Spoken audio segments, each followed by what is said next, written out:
वैसे तो मुझे सुबह देर तक सोने की आदत नहीं है, लेकिन आज रात व्हाट्सएप, फेसबुक के चक्कर में कुछ ज्यादा ही जागता रह गया था, जिसके कारण आज सुबह नींद टाइम से नहीं खुल पाई थी।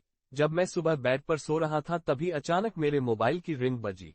रिंग की आवाज सुनकर थोड़ी चिढ़ सी हुई, पर किसी तरह बेड से उठकर कॉल रिसीव किया। मैंने बोला, हेलो, अब तक सो रहे हो?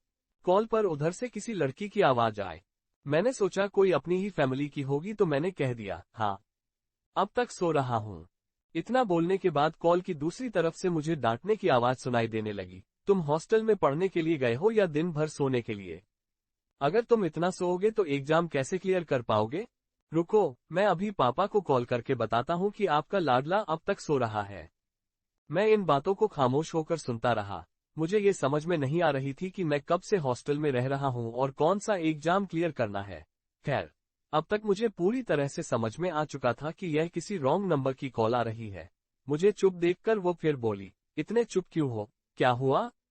अब मुझे भी रहा नहीं गया और मैंने साफ साफ सब कुछ बता दिया। आपने रॉन्ग नंबर पर कॉल किया है। मैं आपका कोई भाई वाई नहीं हूँ। ये सुनकर वो सन्न रह गई और कुछ देर मौन रहने के बाद बोली, सॉरी, मैंने अपने भाई के पास कॉल की थी। न्यू एंड्रॉयड फोन रहने के कारण मेरे मोबाइल में भाई का नंबर सेव नहीं था, जिसके कारण गलत नंबर डायल हो गई। मुझे माफ कर दो।